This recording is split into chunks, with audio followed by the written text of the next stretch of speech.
आप हमको बताइए। कौशल जी आपके मुताबिक इस केस से उत्तर प्रदेश सरकार का कोई लेना देना ही नहीं है। उत्तर प्रदेश नहीं, हम सरकार का आपसे इस केस वही से कोई वही हम मकसद बताना मतलब चाह ही रहे नहीं है। हैं कि उत्तर प्रदेश सरकार से तो कोई मतलब है ही नहीं। उत्तर प्रदेश सरकार से तो मतलब सिर्फ इतना सा है कि उत्तर प्रदेश सरकार के द्वारा भी काफी बीएडओ का चयन किया गया 69,000 वैकेंसी के माध्यम से। तो ये तो एक बाई चांस है। तो यहाँ उत्तर प्रदेश सरकार से तो कोई मतलब ही नहीं है इस चीज का। ये तो भारत सरकार और जो व्यक्ति लेके गए हैं, ये गाइडलाइन जो भी जारी होगी वो होगी पूरे भारत के लिए, चाहे वो यूपी हो, चाहे वो नागालैंड हो, मणिपुर हो, त्रिपुरा हो, जो नॉर्थ ईस्ट के जो बहुत छोटे छोटे स्टेट है वहां भी ये लागू होगी। अगर वो लोग भी ये मान के चले कि अरे वाह भाई हमको कोई समस्या खड़ी ना हो जाए, तो उस समस्या से तो आप, ये तो एक मन का है कि अगर पता लगा रूस और यूक्रेन में अगर युद्ध चल रहा है तो हम लोग घर से ही ना निकले कि बम हमारे ऊपर ना गिर जाए कहीं आके।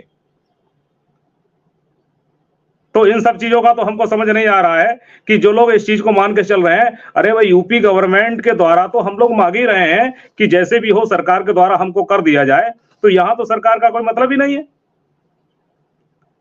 फिर डरने वाली बात हमको नहीं समझ आ रही है कि आखिर ऐसी क्या रीजन है जो। नमस्कार साथियों, स्वागत है आप सभी का आज के इस नए वीडियो में। ये वीडियो आप सभी शिक्षा मित्र साथियों के लिए बेहद ही महत्वपूर्ण होने वाली है।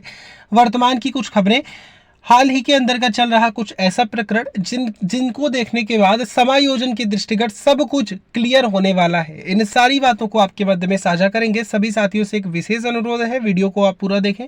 चैनल को अभी तक आपने सब्सक्राइब नहीं किया है तो इसे सब्सक्राइब भी कर लें। अब चलते हैं अपडेट पर। इस चीज को बड़ा चढ़ा किया जा रहा है सरकार, भाई सरकार से कोई मतलब हो तब ना।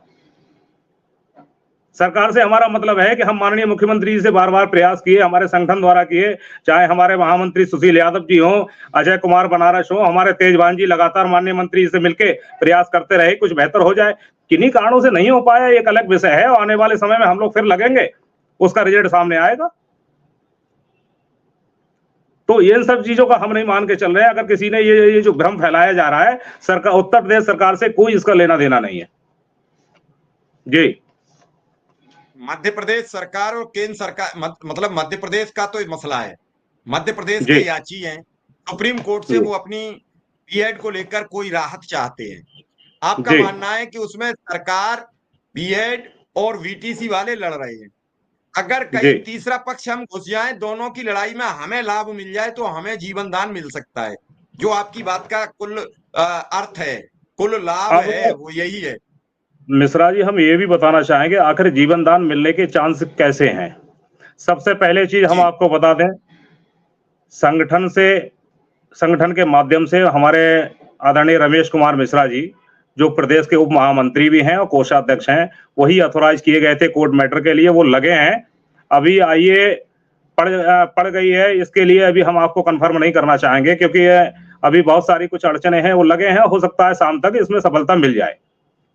अच्छा, ये डालने के बाद में अभी कह देना जल्दबाजी होगी, लेकिन 8 बजे साफ कर देंगे स्थिति जी। अब इस आईए डालने से हमको क्या लाभ होगा, ये थोड़ा सा हम बताना चाहेंगे आपके चैनल के माध्यम से। सबसे पहली चीज ये है कि जब हमारा 25 जुलाई 2017 के लिए समायोजन नष्ट किया गया, उसका एक सीधा सा था कि तो इसका पैरा पॉइंट 25 जो जजमेंट आया था उसमें साफ लिखा हुआ था, on the other hand is the duty of uphold the rules of law and also to have regards to the right of education in the age of 6 to 12 years to receive quality education from the duly qualified teachers. जो हम एक base मान के चले थे कि जहां एक तरफ जो 1,70,000 शिक्षा मित्र कानून को ताक में रख के अपने नौकरी बचाने का दावा कर रहे हैं, ये जो जजमेंट है उसमें लिखा हुआ है, तो वहीं दूसरी ओर कानून और नियम को बनाए रखने के लिए 6 से 14 वर्ष की आयु के बच्चों को योग्य शिक्षकों से गुणवत्तापूर्ण शिक्षा प्राप्त हो, इस अधिकार का भी हमको ध्यान रखना होगा। ये हमारा कर्तव्य है, यानी कोर्ट का कर्तव्य है, जिसके बिहार पर उत्तर प्रदेश के जो शिक्षा मित्र थे, इनका जो समायोजन था उसको बैकडोर एंट्री माना उमा रानी केस के तहत, और शिक्षा मित्रों का समायोजन नष्ट कर दिया गया। क्योंकि एलिमेंट्री एजुकेशन के लिए ग्रेजुएशन, स्नातक 10+2, लेकिन